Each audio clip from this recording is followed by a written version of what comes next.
بسم اللہ الرحمن الرحیم. ناظرین فضا کی امید کرتا ہوں کہ آپ خیریت سے ہوں گے. ناظرین 1886 سے مزدوروں کی ایک تحریک شروع ہوئی. شکاگو سے یہ تحریک شروع ہوئی. اس سے پہلے 1886 سے اگر ہم پہلے کی بات کریں تو مزدوروں پہ اتنی پابندیاں تھی کہ وہ 16 گھنٹے کام کرتے تھے, وہ 18 گھنٹے کام کرتے تھے, ان کو کوئی حقوق نہیں دیے جاتے تھے, پوری اجرت اور پوری مزدوری نہیں دی جاتی تھی.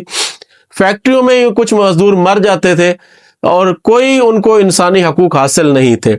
تاہم 1886 کے بعد شکاگو میں چند مزدوروں نے اس کے خلاف, اس ظلم کے خلاف, اس استحصالی نظام کے خلاف, اس جابرانہ نظام کے خلاف آواز اٹھانا شروع کری. تو اس کے نتیجے میں ایک ایسی تحریک اٹھی کہ جس نے شکاگو کی پوری تاریخ کو ہلا کے رکھ دیا. لوگ, مزدور, عوام سڑکوں میں نکل آئے اور انہوں نے اس استحصالی معاشرے کے خلاف بولنا شروع کر دیا کہ ہم کام نہیں کریں گے, ہمارے لیے قوانین بنائے جائیں, اوقات کار کو کم کیا جائے, ہماری تنخواہیں بڑھائی جائیں, ہماری مراعات بڑھائی جائیں اور ہمیں بھی انسانی حقوق دیے جائیں. اس کے بعد 1 مئی جو ہے اس کو مزدوروں کے حوالے سے ایک عالمی دن بنا دیا گیا.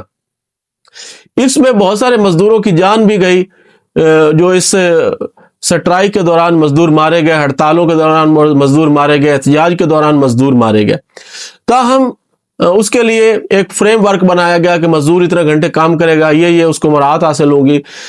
تو 1886 سے لے کر فی الحال یہ جتنے بھی قوانین بنائے گئے یہ کاغذ تک ہی محدود رہے.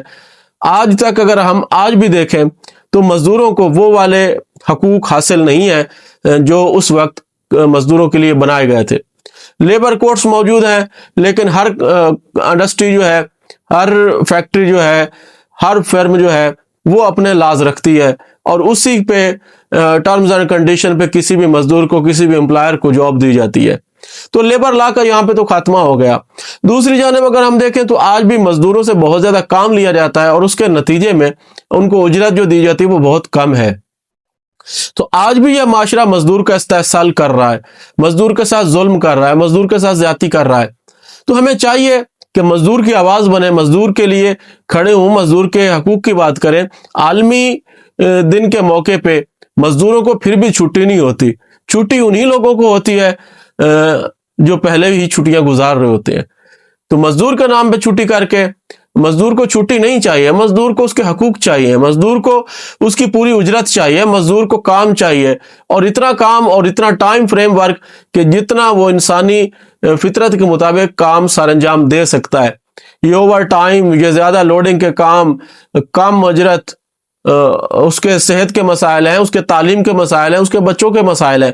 تو یہ سارے مسائل کون دیکھے گا؟ اگر مزدور مزدوری پہ کھڑا ہوا ہے تو اس کے گھر کے مسائل ہیں, باقی اس کے صحت کے مسائل ہیں, بہت سارے کام کیے گئے, لیکن اس طرح سے مزدور کو فائدہ اس سے نہیں پہنچ سکا جس طرح سے ہونا چاہیے تھا. ناظرین, جب ایک مزدور کام کرتا ہے تو اسے پورا معاشرہ چلتا ہے, اور جب جس ملک کا مزدوری کام کرنا چھوڑ دے وہ ملک ترقی نہیں کر سکتا. انڈسٹریوں میں مزدور کام کرتے ہیں, سڑک پہ مزدور کام کرتے ہیں, بٹے پہ مزدور کام کرتے ہیں, سکول اور ہر جگہ پہ صفائی ستھرائی مزدور کا ہی کام ہے. اگر کسی ملک میں مزدور طبقہ خوشحال نہیں ہوگا تو ملک کا بھی خوشحال نہیں ہو سکتا. مزدوروں کے حقوق ادا ہونے چاہیے, مزدوروں کے لیے ایک فریم ورک ہونا چاہیے, مزدوروں کے لیے کام کرنے کا ٹائم فکس ہونا چاہیے, اجرت بہت زیادہ ہونی چاہیے, ان کے لیے صحت کے مسائل حل ہونے چاہیے, ان کے تعلیم کے مسائل حل ہونے چاہیے, اور ان کو بہتر سے بہتر روزگار دینا معاشرے کی اور ہم سب کی ذمہ داری ہے. ان کے لیے آواز اٹھانا, ان کے لیے بولنا, یہ ہم سب کا اجتماعی فرض ہے. تو ناظرین, 1 مئی کے موقع پہ, یوم مزدور کے موقع پہ جہاں ہم چھٹی منا رہے ہیں, وہی مزدور کے لیے ہم آواز بھی اٹھائیں. مزدور زندہ باد, مزدور زندہ باد ہوگا تو یہ ملک زندہ باد ہوگا, قوم زندہ باد ہوگی اور قوم ترقی کرے گی اور ملک ترقی کرے گا. ناظرین, آئیں اپنے معاشرے میں ہم بھی مزدور کا خیال رکھیں اور مزدور کے لیے آواز اٹھائیں اور مزدور کی آواز بنے. ناظرین, دیجیے اجازت, خدا حافظ, اپنا خیال رکھیے گا.